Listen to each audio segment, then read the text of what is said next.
My name is Anya Petrova. For most of my life, that name felt like a footnote in my own family's story. I am a doctor of physical therapy, the founder and director of Riverbend Wellness, a clinic I built from the ground up on the misty banks of Portland's Willamette River. I grew up in the shadow of Mount Hood, a quiet, studious child in a family that prized sparkle and charm above all else. My younger sister, Lena, had both in spades. I had persistence. For years, I believed persistence was the lesser gift. It was only recently I learned it was the one that truly mattered. This story, my story, is not one of sudden triumph, but of quiet, incremental growth. It's about the slow, painful process of untangling my worth from my family's approval, of learning that a boundary is not a wall to keep others out, but a line to define where I begin. It begins, as so many of my family's dramas did, around a perfectly set dinner table. I notice at the moment I step through my parents' front door, something's off. The air feels charged, like the stillness before a thunderstorm. The scent of Mom's signature rosemary roast chicken, usually a scent of comfort, hangs heavy and expectant. Mom's smile stretches too wide as she takes my coat, her fingers pressing into my arm just a little too long. Dad's handshake is a touch too firm, a gesture of performative confidence I know all too well. My sister Lena practically vibrates with excitement, her eyes darting between our parents with that conspiratorial gleam I've known since childhood. Anya, honey, so glad you made it. Mom guides me toward the dining room where Sunday dinner awaits, her hand pressing against my back with unusual insistence. The table looks perfect, of course. Mom's best china, the crystal glasses that only appear for special occasions, a centerpiece of fresh hydrangeas from her garden. Whatever this is, they've planned it carefully. I take my usual seat across from Lena, whose smile reminds me of when she was 10 and knew I was about to sit on the tack she'd hidden on my chair. Dad carves the roast chicken with practiced precision, while Mom distributes mashed potatoes, green beans, and the sourdough rolls I've loved since childhood. That's when I spot it. A glossy, professionally bound proposal tucked beside Dad's plate, its corner peeking out from under his napkin. My stomach tightens into a cold, hard knot. How's the clinic? Mom asks, her voice artificially bright. Still working those crazy hours? Business is good, I keep my answer simple, watching Dad's eyes flicker toward the proposal. We've increased our patient load by 20% this quarter. Lena snorts softly. All those patients but such a tiny waiting room. Someone should really upgrade your practice management. The pieces click together in my mind. A puzzle I wish I couldn't solve. Dad clears his throat, setting down his fork with a deliberate clink against fine china. Anya, we've been thinking about the future of your clinic. I freeze mid-bite, the food turning to sawdust in my mouth. Mom jumps in smoothly, as if they've rehearsed this. Family businesses need family management, dear. Your father and I have been discussing how to keep Riverbend Wellness in the family, long-term. It's not a family business, I say carefully, my voice quiet but firm. You built it yourself, with our support, Dad counters, reaching for the proposal. And now Lena has an excellent plan that will benefit everyone. My sister straightens in her chair, practically preening. I've worked up a business plan to become your practice director. I'd handle all the boring paperwork, marketing, networking. All the people stuff, while you focus on patients. She leans forward, her eyes gleaming. I'm only asking for a 30% profit share, which is really reasonable considering all the growth I'll bring. My heartbeat pounds in my ears. This isn't a casual Sunday dinner, it's an ambush. Memories flood back unbidden.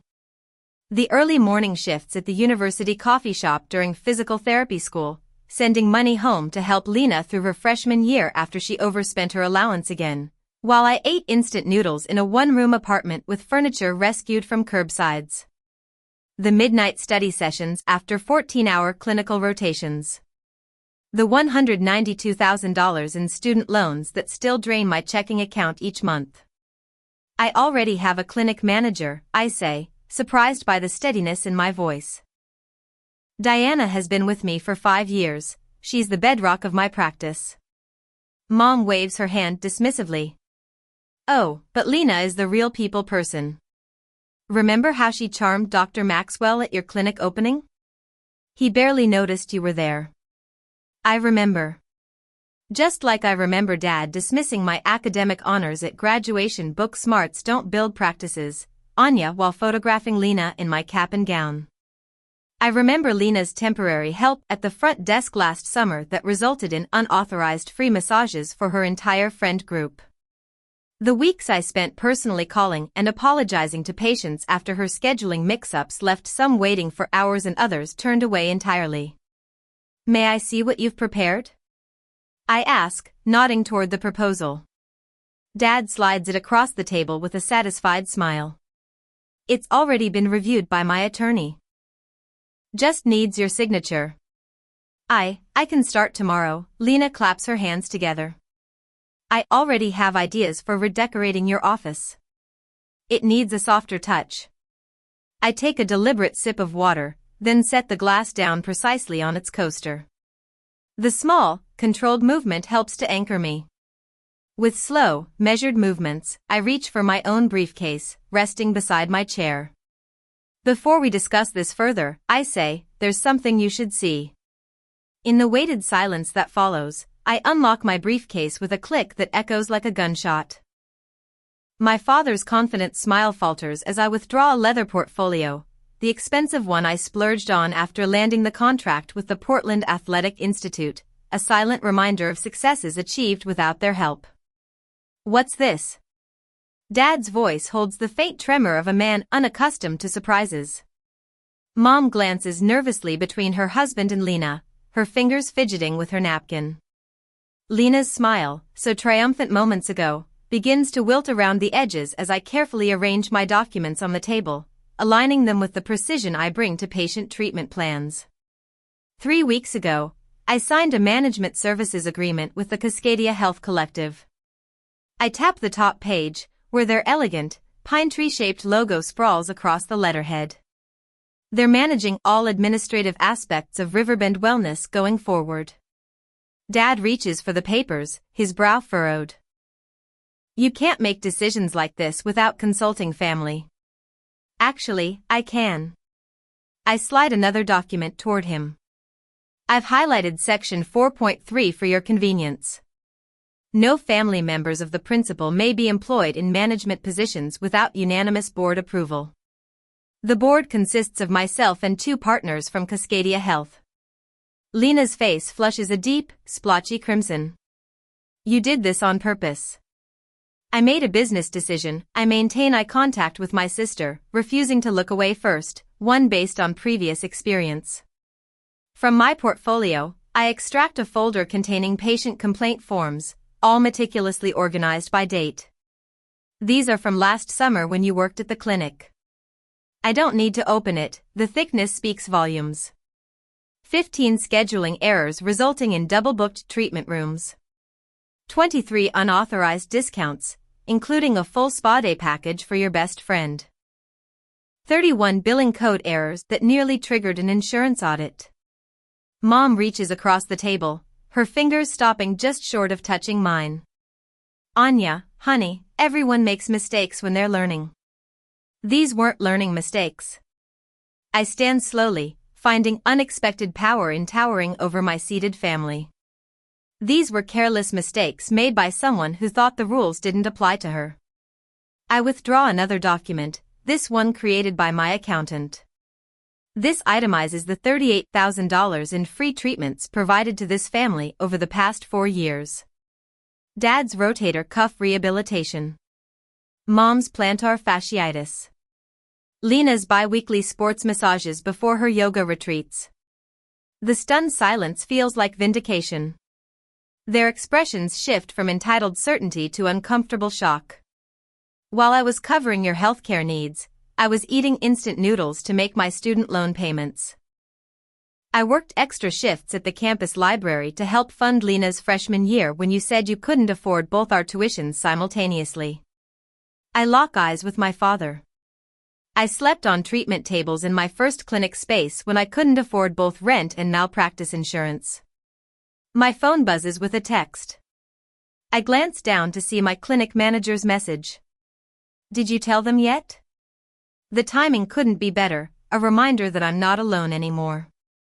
My staff witnessed Lena's summer of chaos, staying late to fix her mistakes while she posted Instagram photos from rooftop happy hours. They know the truth behind the Petrova family dynamics. My mentor, Dr. Chen, warned me years ago that family and business mix like oil and water, I say, remembering her concerned expression when she caught me crying in the supply closet after Dad missed my clinic's grand opening. I should have listened sooner. I gather my documents with deliberate precision, sliding them back into my portfolio in the exact order they'll be needed if this conversation escalates further. The methodical movement calms me, just like when I organize treatment supplies before a difficult patient session. We can negotiate. Dad's voice has lost its authoritative edge, replaced by the tone he uses when a business deal starts slipping away. 20% instead of 30%. A trial period. I close my portfolio with a definitive snap. My clinic isn't your piggy bank. It's my career. My life's work.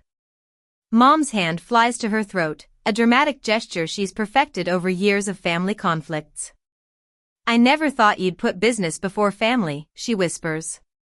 The statement hangs between us, revealing everything wrong with their perspective. In their minds, my success exists to benefit them. My clinic represents not my achievement, but their opportunity. I'm not putting business before family, I reply, my voice steadier than I feel inside. I'm putting boundaries before exploitation. Lena pushes back from the table, her chair scraping against the hardwood floor. You've always been so dramatic, Anya, acting like you did everything yourself when we've always supported you. Supported me? I raise an eyebrow. When, exactly? Was it during my graduation, when Dad was taking photos of you in my cap and gown? Or when Mom told Dr. Maxwell I was just the medical person at my own clinic opening? The memories surface like air bubbles in water, quick, sharp, impossible to stop once they start rising.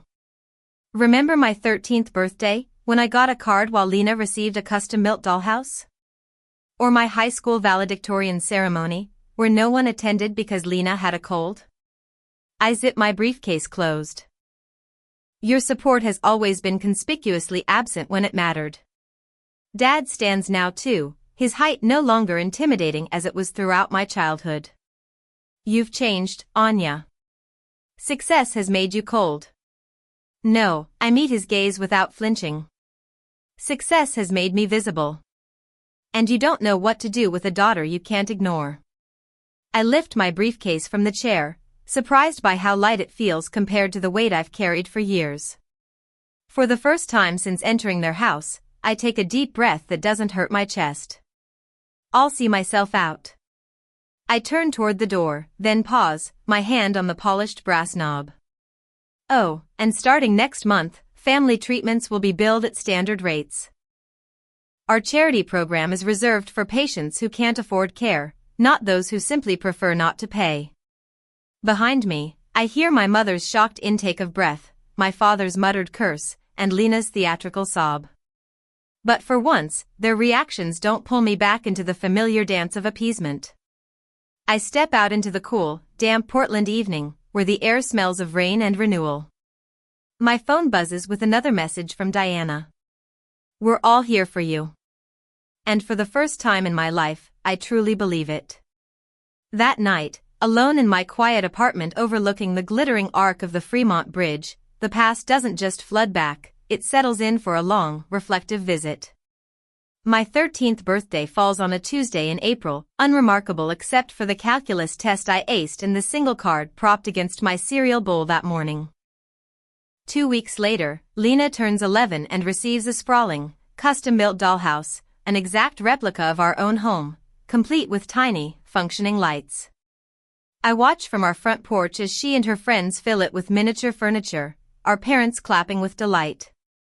Anya, take a picture of your sister, Dad calls, tossing me his camera. This is a milestone.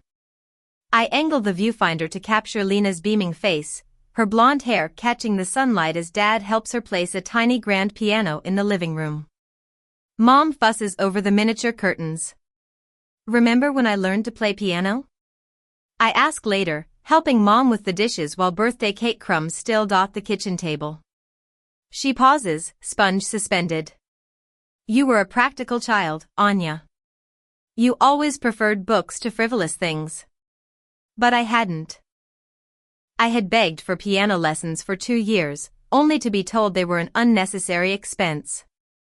High school graduation brings academic honors, valedictorian, a science medal, a full academic scholarship to the University of Oregon. The auditorium buzzes with proud parents clutching bouquets and cameras. My parents arrive 7 minutes after my speech, slipping into back row seats as I return to mine. Traffic was terrible, Mom whispers when they find me afterward, empty-handed. But we have to rush. We can't be late for Lena's dance recital tonight. You're coming, right? The pattern repeats through college.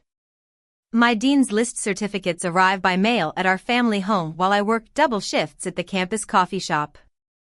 The envelopes remain sealed on the kitchen counter for weeks. When my physical therapy school graduation finally arrives, the culmination of 7 years of grueling work, I stand alone after the ceremony until Lena waves from across the quad. There you are. She grabs my mortarboard. Dad wants pictures of me in this. You don't mind, right? For 20 minutes, I watch my parents photograph my sister wearing my hard-earned cap, their backs to my honors cords and the diploma case clutched in my hands. People skills build practices, Anya, not grades, Dad says later, returning my cap without meeting my eyes. For years after graduation, I'm hunched over my laptop at midnight, the clinic dark except for my office light. Loan statements glare from the screen, $192,000 remaining, the monthly payments larger than my rent. Meanwhile, I've just transferred $1,500 to Lena for her unforeseen moving expenses following her 4th job change in 2 years. My own apartment remains furnished with roadside rescues, a coffee table with uneven legs, a sofa that smells faintly of previous owners no matter how much I clean it. The sound of my stomach growling echoes in the empty clinic. The bank manager's voice still rings in my ears from that morning's appointment. Without a cosigner or additional collateral, Ms. Petrova, we simply can't approve this business expansion loan. I'd nodded politely, tucking the rejection letter beside the others in my bag, not mentioning that my parents had refused to cosign but had purchased Lena a new hybrid SUV the previous month because she needed reliable transportation for interviews. The treatment table becomes my bed that night. I curl onto the paper-covered vinyl, wrapping myself in a patient blanket after 16 hours of back-to-back appointments followed by insurance paperwork. The cleaning crew finds me there at 5 a.m., still clutching spreadsheets. 6 months later, when Riverbend Wellness finally opens in its own space, not just a rented room in someone else's clinic, me parents stop by for 15 minutes between Lena's engagement party planning and their dinner reservation. It's nice, Mom says, glancing at her watch, like a real doctor's office. Dad peers at my framed credentials. Just remember, it's always about the people, not the degrees. They leave before the small reception begins, missing the sparkling cider toast from my 3-person staff and the ribbon-cutting photo for the local business journal. The summer Lena decides to help out at the front desk becomes a professional nightmare. Her friends receive unauthorized discounts while regular patients find their appointments rescheduled or canceled entirely. Insurance forms pile up unprocessed until I discover them stuffed into desk drawers. They were so boring, Lena explains when confronted. Besides, they're just old people with Medicare.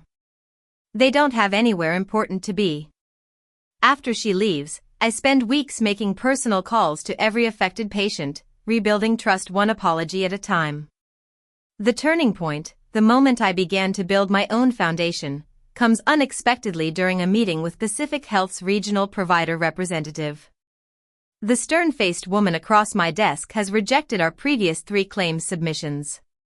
Ms. Petrova, Your documentation simply doesn't meet our standards. I slide a folder across the desk, interrupting her practiced rejection. These are revised protocols I developed specifically addressing your guidelines. I've cross-referenced each treatment code with your latest manual. Her eyebrows rise as she flips through meticulously annotated pages. You did this yourself? Every night for 3 weeks. Her assessment is blunt. Most providers just argue or give up. 3 days later, the insurance company approves our entire claims backlog. Within months, physician referrals increase as word spreads about our exceptional documentation and patient outcomes. The first profitable month arrives after 2 grueling years. I stare at the accounting software late one night, verifying the numbers 3 times before allowing myself to believe them. No one is there to celebrate with me, but for once, the silence feels like power rather than abandonment. I realize something profound as I lock up that night. My invisibility had become my superpower. While my family focused on Lena's charm and social connections, I had built something substantial in the shadows. The skills I developed through years of self-reliance, persistence, precision, strategic thinking now serve as the foundation for my growing business. Diana, my clinic manager, proves this theory when she declines a hospital position offering significantly more money to stay with Riverbend. They don't value people like you do, she tells me, tearing up the offer letter. I've worked in healthcare for 30 years, Anya. What you're building here is special. When Lena's scheduling disasters create chaos, my staff stays late without complaint, ordering pizza and tackling the backlog together. We've got this, Elio, my lead therapist, assures me as midnight approaches. She's your sister, I guess, but we're a team. Every Friday morning, our staff meeting begins with each person sharing both challenges and victories from the week.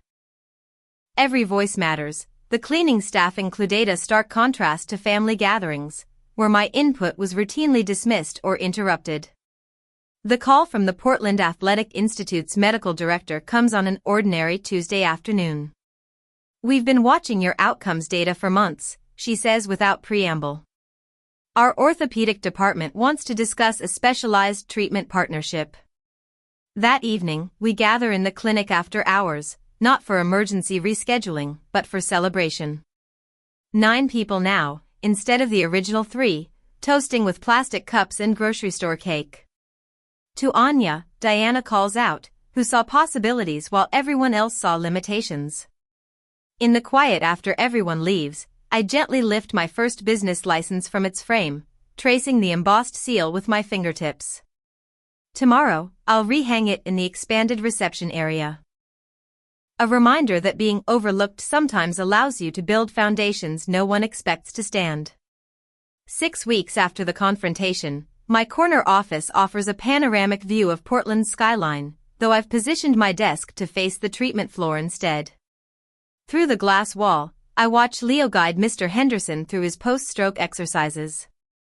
Leo's patience mirrors what I strive for with every patient, a quality my family never understood about healing. The contrast between my modest office and our state-of-the-art treatment areas isn't accidental. While patients deserve cutting-edge equipment, I've learned to function perfectly well with a second-hand desk and a simple chair. Every dollar saved is reinvested where it counts. I straighten the original Riverbend Wellness sign mounted on my wall, salvaged when we expanded last month from 3 treatment rooms to 15.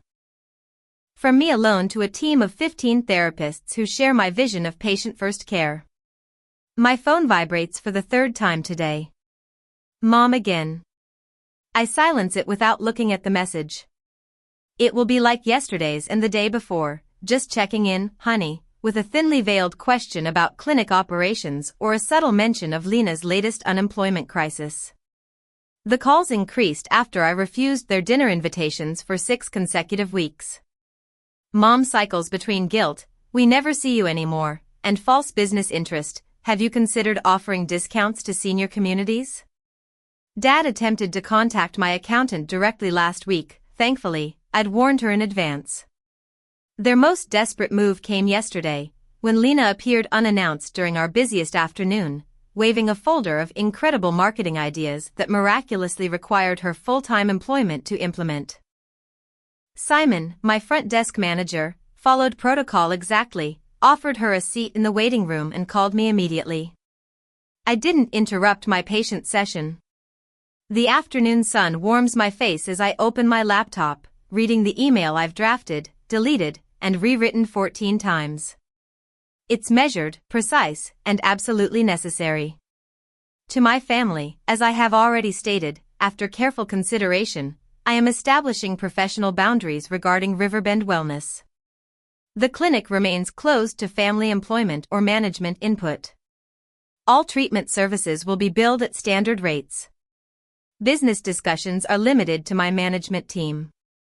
I remain open to rebuilding our personal relationship, separate from my professional life. Anya, my finger hovers over send as my office door opens. Diana appears with 2 steaming mugs. Thought you might need reinforcements, she says, placing a coffee beside my laptop. I saw the social media post. I raise an eyebrow. Diana slides her phone across my desk. There's my mother's Facebook profile, featuring a photo from my clinic's opening day 5 years ago. Mom stands beside me, arm around my shoulder, a rare moment of apparent support I now recognize as performative. The caption reads, "So proud of my daughter Anya's vision with Riverbend Wellness. We've always believed in her healing touch. Proud Mama Family Business." The timestamp shows it was posted 20 minutes ago.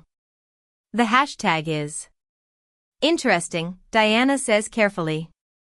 Family business. The words taste like ash. I click send on my email. They've never paid $1 toward this clinic, never worked a productive hour here, never believed it would succeed until it did.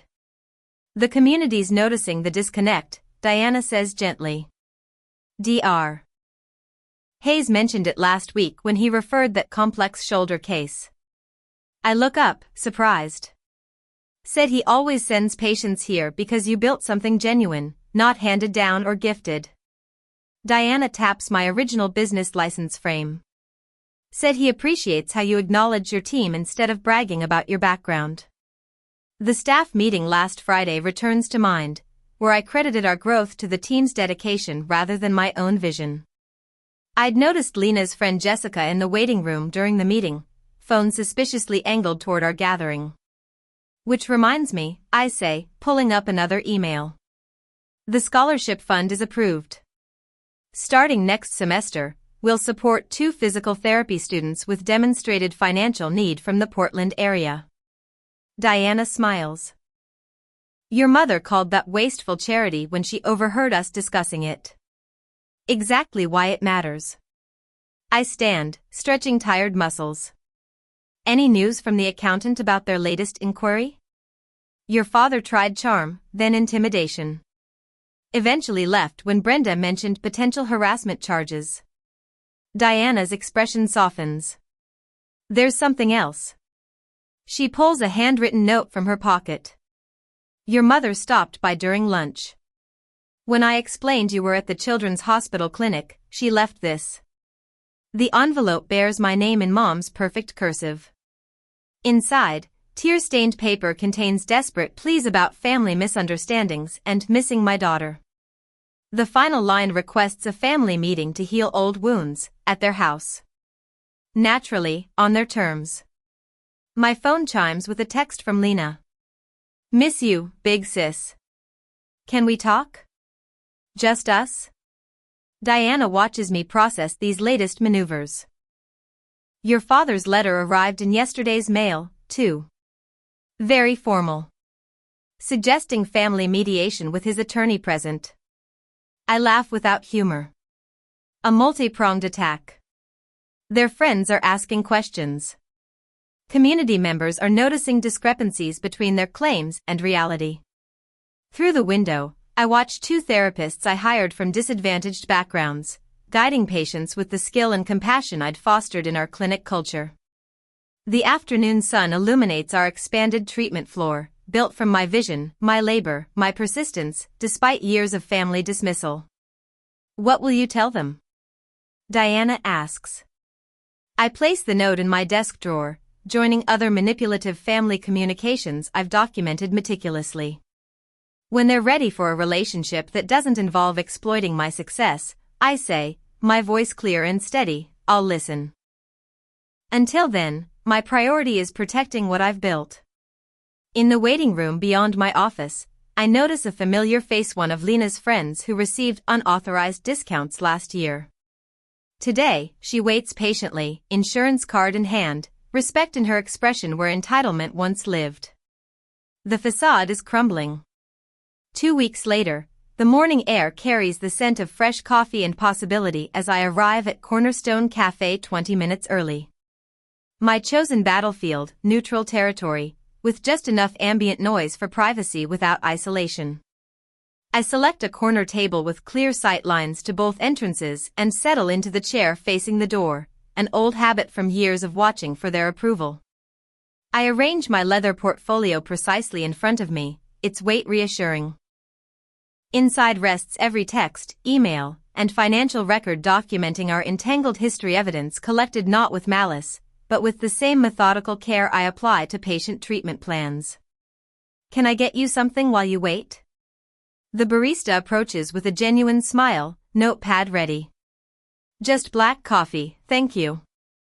My voice sounds steadier than I feel. The ceramic mug arrives moments later, steam rising like the tension in my chest. Through the window, I spot them walking from the parking lot. Dad's shoulders are squared beneath his golf polo, Mom is fidgeting with her pearl necklace, and Lena's confident stride is betrayed by her nervous glances at our parents. They've coordinated their outfits in cream and tan to Nisa United front. The bell above the door chimes as they enter. The moment they spot me, their expressions shift subtly. Dad's jaw tightens. Mom's smile freezes. Lena's eyes narrow at the portfolio before me. Anya, honey. Mom reaches to hug me, but I remain seated, forcing her to awkwardly pat my shoulder instead. This is cozy. We would have preferred dinner at home, Dad says, settling into the chair opposite mine. Family matters should be discussed privately. This isn't just a family matter, I tap my finger on the portfolio. This concerns my business. Lena slides into the chair beside Dad, her perfume overwhelming the coffee aroma. We brought scones from that bakery you like. She pushes a paper bag toward me that I don't touch. A waitress appears, takes their orders, and disappears with practiced efficiency. The moment she's gone, Dad leans forward, hands clasped on the table. Blood is thicker than water, Anya. His voice drops to that authoritative tone he used when I missed curfew at 17. Family stands together. Especially in business. Mom reaches across to squeeze my wrist. We've always been proud of you, sweetie. Always. Your father and I tell everyone about our brilliant daughter, the doctor. Physical therapist, I correct automatically. Doctor of physical therapy, Lena adds with surprising accuracy, before launching into her rehearsed speech. Speaking of which, I've been thinking about our last conversation, and I realize I came on too strong. So, I've drafted a new proposal. She produces a sleek tablet from her purse. A consulting arrangement instead of management. 3 days a week.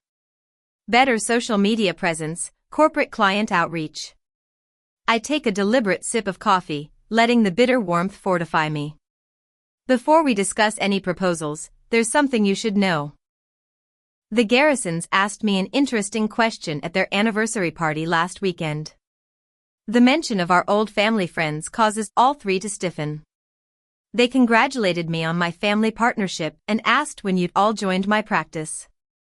I opened the portfolio, revealing a neatly organized collection of papers. They seemed surprised when I told them you weren't partners in my business. Dad's face flushes. We never said. I have screenshots of your Facebook posts mentioning our clinic and the family practice. I slide the printed pages toward him, and text messages from the Carters asking about the family business your mother mentioned at Bridge Club. Mom's face pales. Anya, it's just expressions of pride. Is it? I withdraw another document. This is Dr. Hayes' email asking why Dad contacted him about partnership opportunities for the clinic. The silence stretches between us, punctuated only by the hiss of the espresso machine and murmured conversations from nearby tables. You've been watching us, Lena's voice carries a note of betrayal, as if I'm the one who violated their trust. I've been paying attention, I meet her gaze steadily. The same attention I've given to building my practice while you were telling your friends they could get free treatments. Dad attempts to seize control. We're getting sidetracked. We're here to discuss Lena's role. Lena will have no role in my clinic. The words come out with a calm certainty that surprises even me. Neither will you or Mom. Anya. Mom's hand flies to her throat. After everything we've done for you. Everything you've done? I extract a spreadsheet from my portfolio. Here's an itemized list of the free treatments I've provided to this family over 4 years. Market value, $38,650.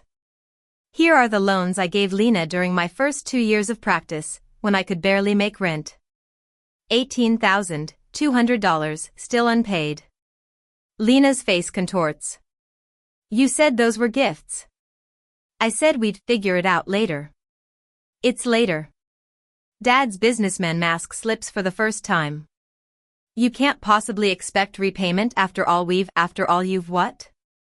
I cut him off, my voice level but firm. After you missed my doctoral hooding ceremony for Lena's sorority fundraiser? After you told Dr. Maxwell I was just playing at business until I found a husband? After you dismissed my clinic opening as just another job? I place my palms flat on the table, steadying myself. These are my terms for any future relationship. First, my business decisions are mine alone. No input, no suggestions, no contact with my colleagues. Second, any treatments for family will be billed at standard rates. Third, no more describing yourselves as partners or owners in my business. Mom's artificial composure crumbles. Tears well in her eyes, genuine ones this time, not the performative drops she typically deploys. You can't mean this, she whispers. We're family. Family respects boundaries, I answer softly. Family celebrates achievements instead of trying to claim them. Dad's face darkens with frustration. This is absurd. We never thought you'd actually succeed on your own. We were trying to help secure your future. The truth slips out so easily, so naturally, that he doesn't even seem to realize what he's admitted. After all these years, all my work, all my sacrifices, they never believed in me. Lena's carefully constructed mask falls completely. It's not fair, she hisses, her voice venomous. You get everything, the respect, the fancy title, the business. What about me? I'm stuck in a cubicle while you play hero in your precious clinic. There it is. The raw envy beneath the manipulation, the resentment beneath the charm. I close my portfolio with a decisive snap and stand. I built everything I have while supporting this family emotionally and financially. I'm not playing at anything. And I'm done being invisible. I leave exact change for my coffee on the table and walk away. Behind me, I hear Mom's quiet sobs, Dad's harsh whisper to Lena, the scraping of chairs, but I don't look back. For the first time in my life, I'm moving forward without checking if they approve. The weight of their expectations falls from my shoulders with each step, and I walk into the sunlight, standing taller than when I arrived. I stand at the picture window of my expanded clinic, watching the afternoon light paint golden highlights across the Portland skyline. 1 year has passed since that Sunday dinner, and the view before me mirrors the transformation within. Dr. Petrova, your 3 o'clock is ready. Maria, my lead therapist, appears at my side, clipboard in hand. It's Mrs. Caldwell's final session. Perfect timing, I smile, genuine warmth spreading through my chest. The waiting room bustles with activity, a stark contrast to the cramped space where I began. Now, patients sit in comfortable chairs beneath framed community service awards that have joined my original business license on the wall. The waiting list for new patients stretches 2 months out, a testament to the reputation we've built. Mrs. Caldwell, an elderly woman with bright eyes and a spine curved from decades of hard work, beams as I enter the treatment room. There she is, she announces to no one in particular. The miracle worker herself. I laugh, setting her chart aside. The miracle was your dedication to the home exercises. Nonsense, she waves a weathered hand. My grandson says you're the best in Portland, and that boy researches everything. As I guide Mrs. Caldwell through her final stretches, I catch my reflection in the treatment room mirror. The tight shoulders and defensive posture that once characterized my stance have softened. I stand taller now, grounded in my own worth. Later, I welcome 3 new graduates to my mentorship program. They gather around the conference table, eyes bright with the same determination that once fueled my midnight study sessions. The most important thing I can teach you isn't a technique, I tell them, perching on the edge of the table. It's knowing your value. In this profession, you will give constantly. Make sure what you're giving is respected. After they leave, I review the latest figures for our pro bono program serving underserved patients. The initiative now comprises 15% of our practice, a percentage that would have terrified me last year, but now fills me with purpose. My phone buzzes with a text from Chloe, my closest friend and leader of our professional women's support group. Ready for tonight? Your turn to share. A flutter of nervousness dances through my stomach. Tonight marks the first time I'll publicly share my full journey, family struggles included. The thought both terrifies and liberates me. Before leaving, I check my personal email. Mom has sent photos of her volunteer work at the community garden, her third message this week that doesn't demand anything from me. Small steps, but genuine ones. Dad's name remains absent from the sender list. Some wounds need more time than others. A separate email contains a job announcement from Lena, her first position at a corporate office with no connection to my clinic. The message lacks her usual excessive exclamation points, a subtle sign of her growing independence. The evening sun casts long shadows as I arrive at Chloe's home for our monthly dinner. Unlike my parents' dining room with its oppressive formality, this space hums with authentic conversation. My chosen family of colleagues and friends pass dishes family style, their laughter a healing balm. To Anya, Maria raises her glass. Who taught us all that standing your ground isn't selfish, it's necessary. As applause ripples around the table, I think of the scholarship I've established for PT students from challenging backgrounds, the boundary-setting workshop I'll lead next month, and tomorrow's launch of our specialized vestibular rehabilitation program. When dinner concludes, I step onto Chloe's back porch.